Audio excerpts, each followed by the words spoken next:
Certamente você já ouviu falar em cláusula leonina. Acontece muito em bancos, cartões de crédito. Às vezes a pessoa chega no meu escritório com um contrato que eu falo, mas como é que você assinou isto? Ele vai no banco fazer um empréstimo e sai de lá com seguro para o carro, seguro para ele, coisa que ele às vezes nem pode pagar e nem queria naquele momento. Aquelas chamadas compras casadas, né? Na verdade é uma venda casada, isso sim. Então as pessoas me procuram. Quando eu olho o contrato, eu pergunto isso. Como você pôde assinar isto? Ah, eu não tinha orientação. Mas quando o problema surge, ele corre no advogado, corre no consultor. Por quê? Por que ele não fez isso antes?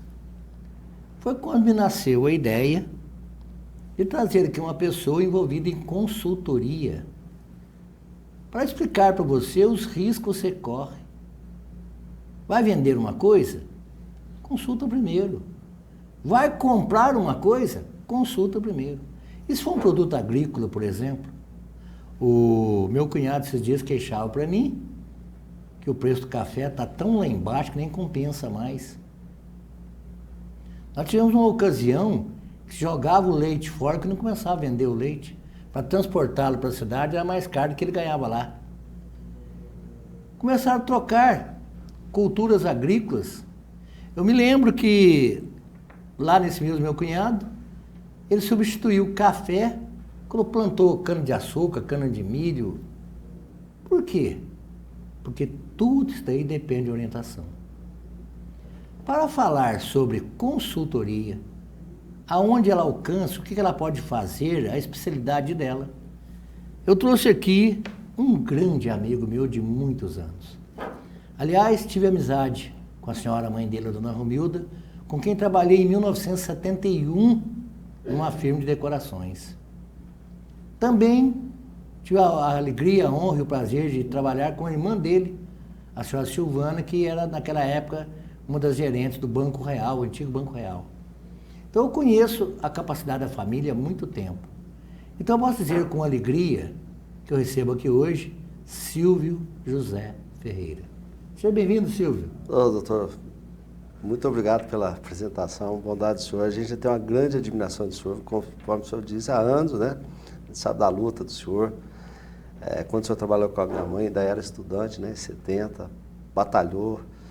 Hoje é fácil a pessoa, às vezes, fazer uma faculdade, ter disponibilidade, mas na época do senhor, na minha época, né? Era muito difícil estudar, né? Não tinha faculdade. A gente sabe da luta do senhor, o chão, né? O background, o chão corrido que o senhor tem, que a gente tem. Agradeço pela menção aí. Minha mãe, o senhor é uma pessoa fantástica. Ô Silvio, se eu te fizesse uma pergunta direta, quem é Silvio José Ferreira? Faz um breve relato da tua vida para mim. Para mim e para quem está em casa, né? Silvio José Ferreira é uma pessoa que o senhor conhece, começamos lá embaixo. Minha mãe trabalhava com decoração, meu pai é uma pessoa simples também, veio de Poço Fundo para cá, minha mãe também. Eu nasci aqui em Poços de Caldas, sou apaixonado por Poços de Caldas, acompanho essa cidade há muitos anos, todas as grandes líderes de Poços de Caldas que já passaram por aqui, os projetos que fizeram. Tive a oportunidade de conhecer duas pessoas que foram muito importantes na minha vida, Dr. Bedido Norberto, que na época eu não conseguia, não tinha recurso para pagar uma faculdade, ele pagou para mim a faculdade, e o Monsenhor Trajano Barroco também, que foi um padrinho da minha carreira também, o senhor também tinha um carinho especial com ele. Então, são pessoas que a gente não tinha condições, mas são pessoas que viram na gente alguma possibilidade de crescer e me deram apoio. Eu fiz jus a essa confiança que eles deram, estudei, trabalhei no departamento de água, né? Mas eu achei que ser funcionário público, aquele, como diz o Manuel Bandeira, aquele lirismo comedido não era tão para mim. Eu saí, fui para o banco, né? Cheguei uma carreira muito, muito boa no banco.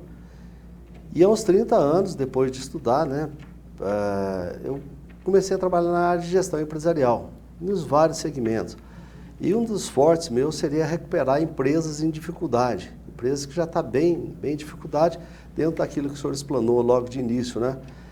Dar orientação para os caminhos que a empresa tem, que muitas vezes a empresa cai no escritório de contabilidade, no meio de 100, 200 empresas lá, fica engessada em enxergar a possibilidade de crescimento, de se desvencilhar desse emaranhado de situações. Saiu hoje uma pesquisa, entre 63 países, o Brasil tem 59º, só perde para Venezuela, Mongólia e Argentina. E o resto, todos na frente do Brasil. Países que têm mais vantagem para se desenvolver, para se empreender. O Brasil perdeu muito espaço, principalmente nesses 3, 4 últimos anos, e a gente está precisando realmente de direcionamento. E não é difícil. Quando há direcionamento, a gente começa a ver o lado bom do Brasil. A gente fala uma agenda positiva. Uma empresa, por exemplo, quando chega, o senhor pergunta o que a gente acabou especializando, orientar a empresa. Uma empresa, por exemplo, quando vai fazer um planejamento, o governo dá para ela o direito dela fazer opção pelo simples, a questão da tributação simples, lucro presumido ou lucro real. O simples, independente dela ter lucro ou prejuízo, ela vai pagar um valor sobre aquele faturamento. É fácil, não precisa nem de contabilidade. Pega o valor. O lucro presumido, da mesma forma, o lucro real, ele vai ter que fazer a contabilidade. E os contadores é mais difícil. Então, a gente orienta os caminhos que a empresa pode seguir. E aí começa a vencer essa burocracia, que hoje é uma das maiores do mundo, é a maior tributação do mundo.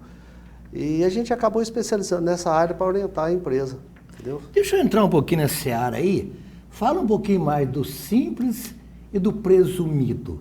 O simples, ele tem um valor, qualquer que seja ela, é o valor fixado. Não. O simples é uma empresa. O simples, ele vai tirar toda aquela burocracia que tem uma empresa para fazer no lucro real. Então, por isso que eles optam por fazer o lucro simples. Só que qual que é a desvantagem? Tendo lucro ou prejuízo, o senhor tem que pagar. Então, ele começa, por exemplo, uma empresa pequena, uma mercearia, fatura aí R$10.000 por mês. Ele começa de 1%, uma hipótese, vai até 33%.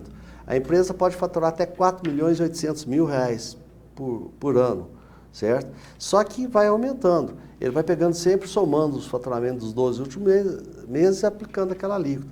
Ou seja, não tem que fazer conta de PIS, COFINS, imposto de renda, contribuição social, ICMS, ICS, tudo naquele percentual. Vai numa guia só? Vai numa guia só. Ou seja, o empresário não sabe se ele está tendo prejuízo, se ele está utilizando toda a mercadoria. E o que é o lucro real? Ele vai no contraponto do simples. Então, a pessoa tem um faturamento e ele vai subtrair desse faturamento aquilo que a gente chama de custo de mercadoria vendida, que é a duplicata que ela tem que pagar, a mercadoria que ela está vendendo, ela teve um custo, ela vai poder subtrair. O dinheiro que ela está pagando para o empregado, ela vai poder subtrair, inclusive os direitos, porque a cada 15 dias a empresa contrai um direito com o empregado, que é férias, 13º, e ela vai poder subtrair dessa receita. O que vai acontecer, doutor? Ela pode nem pagar esse imposto, que é o lucro real, e hoje as empresas estão caminhando para isso.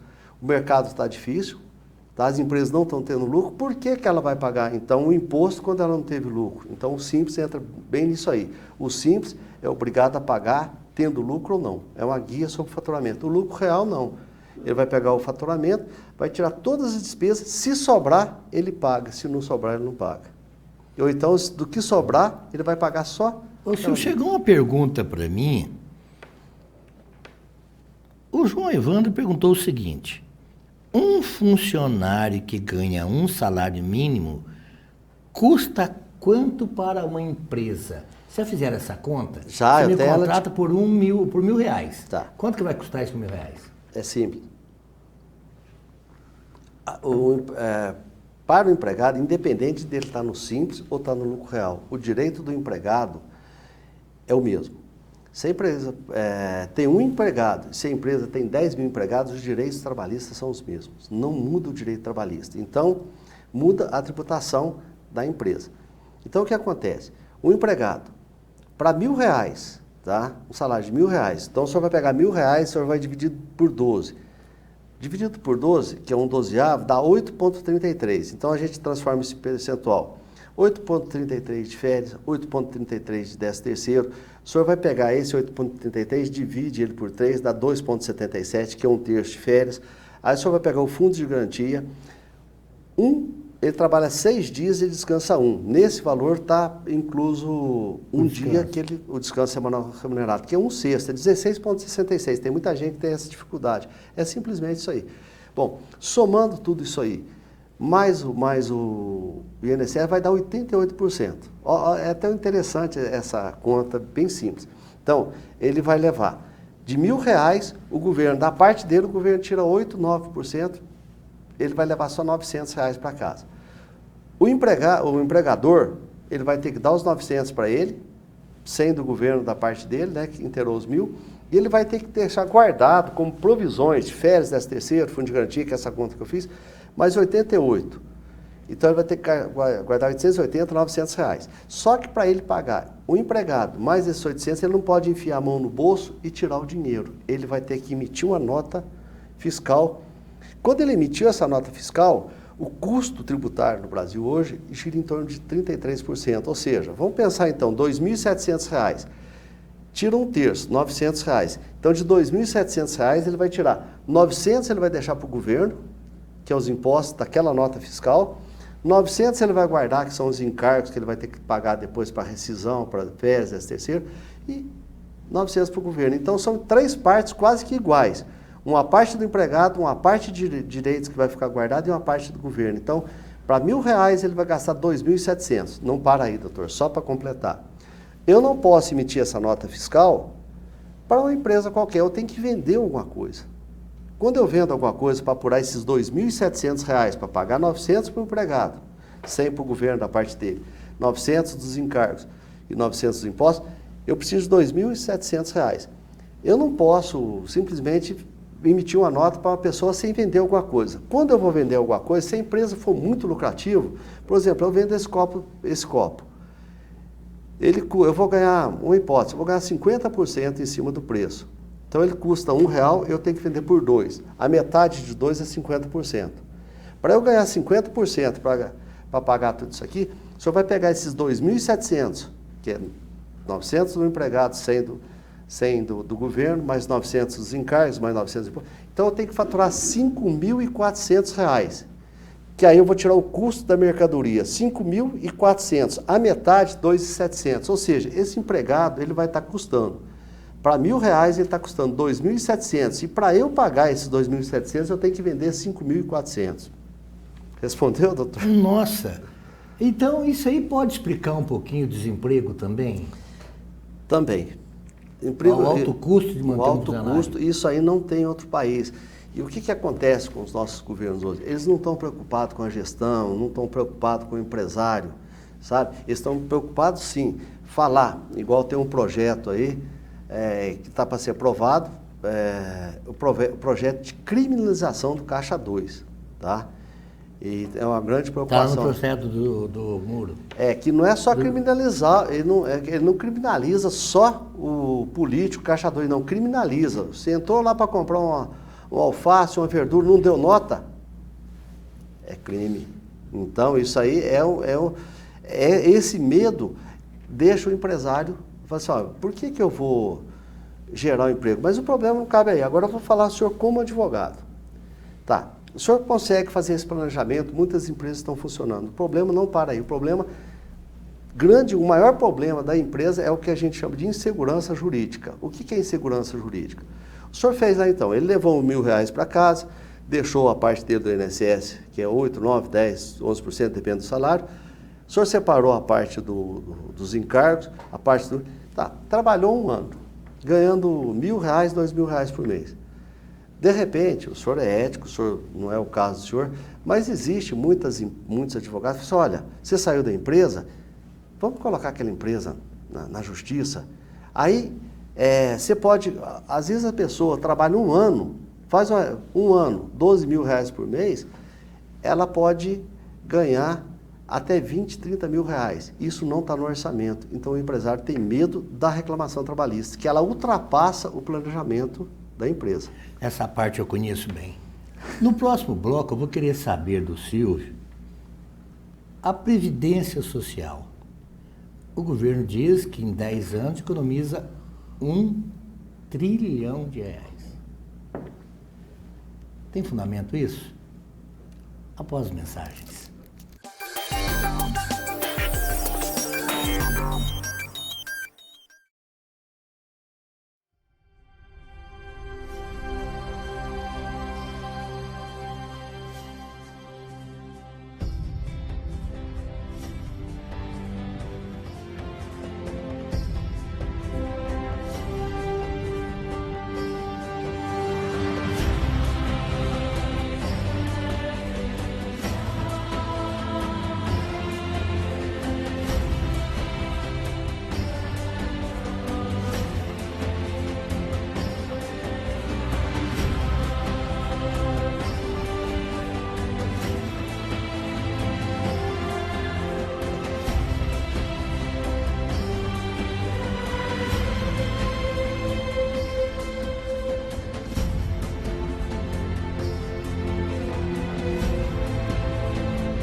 E nós retornamos aqui pela TV Pós, canal 21.1 em HD, 22 UHF, com o programa Direitos e Deveres.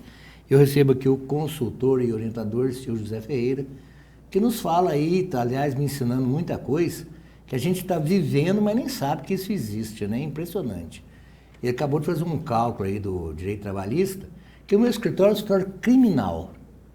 E eu sigo aquele ditado italiano, que o sapateiro não deve ir além dos sapatos. Eu sigo esse ditado, né? Eu sou um criminalista, eu sigo na minha área criminal. Então, quando chega em imposto de renda, direito trabalhista, eu não tenho, assim, muito conhecimento da área, então eu pergunto para quem sabe, que a Mahatma Gandhi diz que feio não é perguntar. Ele dizia isso, que feio não é perguntar, feio é fazer errado. Então, pergunta. E eu te pergunto, Silvio, a Previdência Social, da proposta que está lá, passa ou não? Passa com emendas, né? Assim que quando teve a eleição do atual presidente, a gente foi convidado aqui na TV Pós para fazer comentários. Aí no dia eu falei assim, olha, o presidente está ganhando, mas ele vai ter A gente não sabe qual que é o caminho dele, a gente sabia até então que ele chamava de posto Piranga, né, que é o Paulo Guedes, ele tem alguma proposta. E a proposta do Paulo Guedes é levantar 1 trilhão. Só que ele vai ter que negociar com o Congresso. Eu até acredito que vai passar, mas ele vai começar a ceder. Mas independente de ceder 100 bilhões para cá, 100 para cá, igual eles estão falando que pode ir de até 800 milhões. O que é isso? Eles querem tirar esse 1 trilhão, vai tirar da mulher, a mulher que vai aposentar com 60, vai aposentar com 62. Aquele BPC, aquele plano... benefício prestação continuada. Isso, que é do trabalhador rural, ele não pode tirar, que está na Constituição, mas ele pode diminuir o valor. Ao invés de pagar R$1.000, que é um salário, ele vai pagar 500. E a pessoa que vai receber, por exemplo, um determinado salário, vai deixar uma parte lá para capitalizar, só receber depois de 15 anos. Tá. Se é legal, se não é legal, depois o Supremo Tribunal vai dizer, porque são questões constitucionais. Mas vencidas todas essas partes, vamos então na parte econômica, que diretamente do Ministério da Economia, do Paulo Guedes, vamos dizer. 1 trilhão. É interessante a gente saber o que é 1 trilhão. Desculpa falar, doutor, mas a gente fala isso aí. 1 trilhão são 999 bilhões mais 1 dá 1 trilhão. Então vamos pegar 1 trilhão, vamos dividir por 10 anos. Vai dar 100 bilhões por ano. 100 bilhões dividido por 12 meses dá 8,3 trilhões. É 8,3 bilhões. Então, 8 bilhões e 300 vezes 12 dá 100 bilhões. Vezes 10 dá 1 trilhão. Nós estamos falando, então, em economizar 8 bilhões por mês. Tem departamento do governo que, se ele cortasse, já dá esse valor. Tá? O governo gastou mais de 100, 200 bilhões para segurar o dólar, para o dólar ir a 4, a 5 reais. Eu estou falando da visão dos empresários, o que assusta o empresário. Então, o que acontece?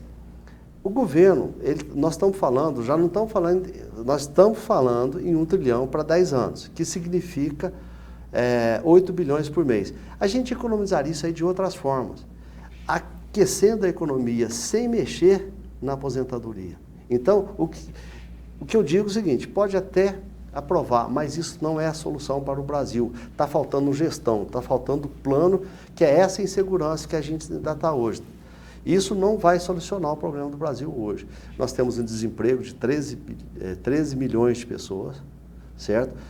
Que esse é desemprego, é pessoas que tinham emprego e hoje não tem mais. Mas nós temos mais 15 milhões de jovens que não conseguem o primeiro emprego, que está aí o senhor que é criminalista, isso aí dá um problema muito grande para a sociedade, esse jovem que é o neném, nem trabalha, nem estuda, está na sociedade, não tem o que fazer, cabeça vazia, oficina do coisa ruim. Isso, entendeu? Então, essa é a preocupação, não se está se fazendo um projeto para crescer. O Brasil saiu agora em 59º de 63 países que não dá opções de empreendimento, dados esses fatos que eu já falei, uma alta carga tributária, o governo leva, do tanto que o empregado leva, é o tanto que o governo leva mais que o empregado leva para casa. Então, tudo isso aí não tem solução até agora. Então, nós precisamos, além do projeto da Previdência, fazer isso aí. Porque pode aprovar esse projeto da Previdência, mas não vai adiantar. Ô Silvio, eu tenho algumas histórias, às vezes sou chamado para fazer palestras.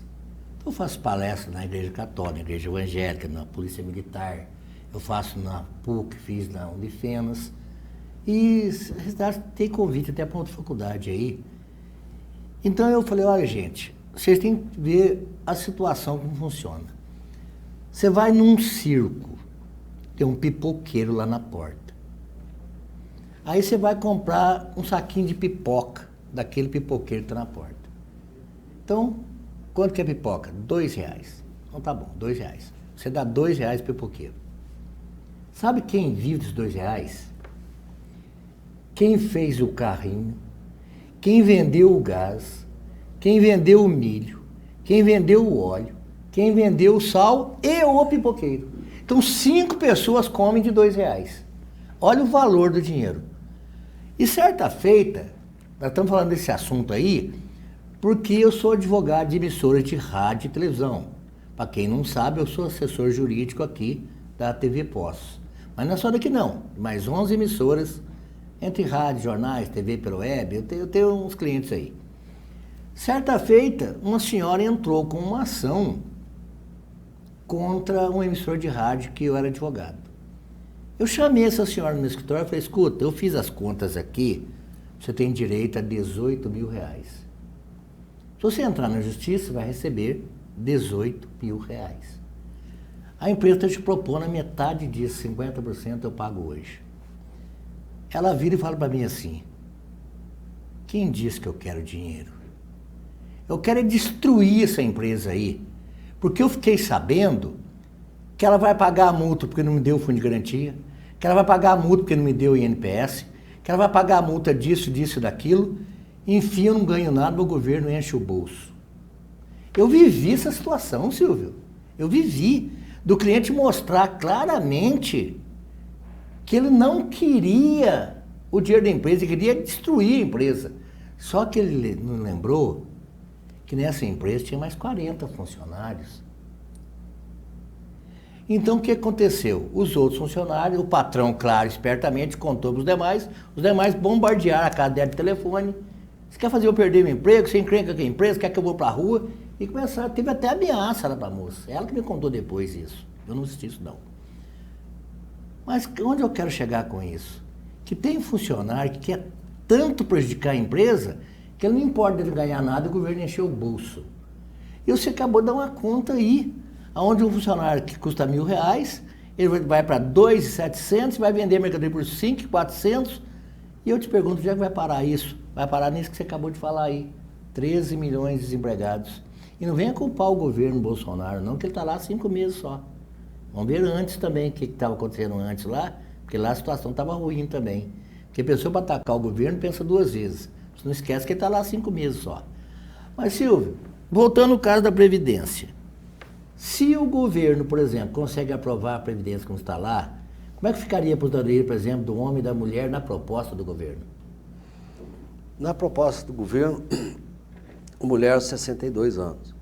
O fator, o que hoje, pelas contas da gente, o que hoje a pessoa ganharia R$6.000, estaria caindo para uns 2.900.